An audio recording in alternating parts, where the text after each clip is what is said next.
Mesdames et messieurs, bonsoir. Quel silence. J'ai le plaisir de vous présenter Madame Josiane Colleret, vice-présidente du Conseil régional. Merci Monsieur Bonneville. Un honneur pour moi que vous me faites, puisque vous me permettez d'ouvrir cette soirée. Bonsoir à tout le monde. Je ne dirais que deux chiffres qui me font froid dans le dos. En France, on comptabilisait 10 127 suicides en 2007. Donc, je ne sais pas où on en est aujourd'hui. Auquel j'ajouterais malheureusement 160 000 tentatives par an. Pour ma part, je ne souhaite qu'apporter ici, devant vous, mon humble expérience. En tant qu'élu, je me sens en devoir d'agir, même à mon petit niveau, pour briser ce que je considère encore aujourd'hui comme le mur du silence, car si la société évolue sur le sujet, notamment grâce à des associations comme la vôtre et d'autres, je pense que les obstacles pour libérer la parole sont encore très forts. Je me sens en devoir d'agir pour réduire ces chiffres et par là même réduire le nombre de familles détruites par cet acte définitif. La société évolue, je disais, grâce au travail acharné des associations, dans l'ombre bien souvent, aux moyens modiques aussi, ce qui à mes yeux d'ailleurs leur donne encore plus de valeur.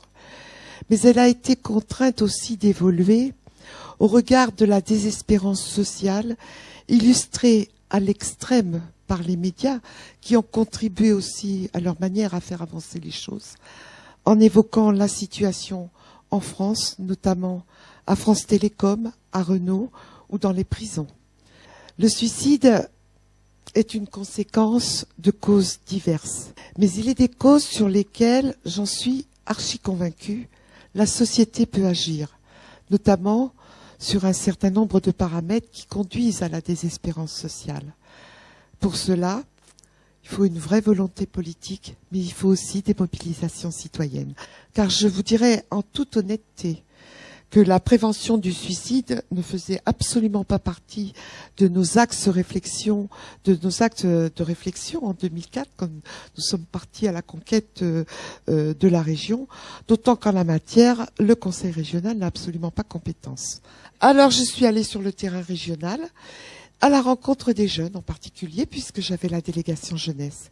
Il y a eu cette intervention d'une lycéenne qui résonne encore dans mes oreilles. Je ne vous la traduirai pas, mais elle m'a alertée sur le suicide des jeunes. Et ce qui m'a frappée, c'est qu'au cours de mes rencontres d'un département à l'autre, d'autres jeunes ont repris ces propos. Et les témoignages que j'ai entendus, croyez-moi, ont perturbé quelque peu pas mal de mes nuits. Ce que j'ai entendu de ces jeunes, c'est que, ce que je retiens, c'est que la mort d'un camarade de classe, d'un ami, d'un voisin, c'est terrible. C'est parfois même pour eux le premier contact avec la mort. Perdre ses grands-parents, on dit toujours que c'est dans l'ordre des choses. Mais mourir à 17 ans, ça n'est pas dans l'ordre des choses. C'est de ce constat que j'ai souhaité mettre en place une politique spécifique de prévention. Donc, à partir de là, le Conseil régional, à ma demande, a commandé des études pour nous guider dans nos décisions, pas tomber à côté de la plaque, faire n'importe quoi. En plus, j'avais pas beaucoup de moyens. Et puis, nous aider pour les actions futures à mener.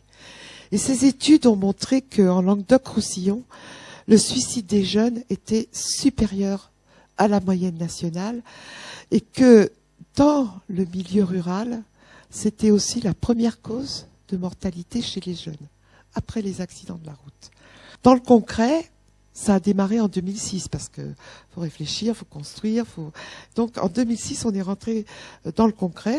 À partir de ce moment-là, on a mis en œuvre des actions de sensibilisation annuelles qui ont été développées en particulier, je vous le dis, dans les lycées, toujours en lien avec ma délégation jeunesse. Nous avons touché plus de 700 jeunes lycéens. Ça peut paraître beaucoup, ça peut paraître moyen. Enfin, pour moi, c'est déjà extrêmement important.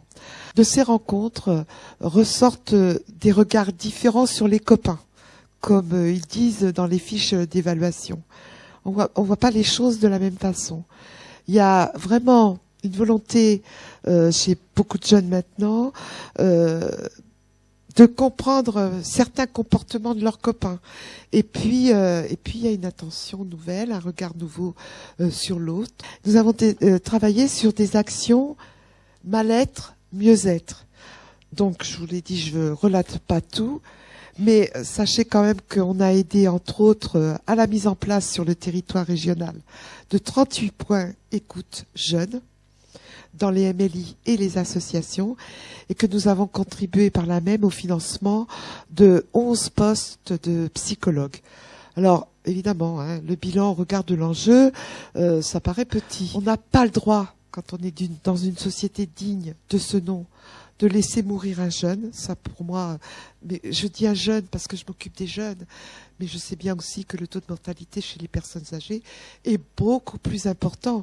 Mais bon, je peux pas m'attaquer à tout. Et voilà, et je crois que chacun à notre niveau, modestement, tranquillement, doucement, nous changeons les mentalités et libérons la parole. Et je crois qu'ensemble, on peut en être très fiers. Voilà, je souhaite qu'on ait une soirée très fructueuse et je vous remercie pour votre écoute absolument merveilleuse. Merci.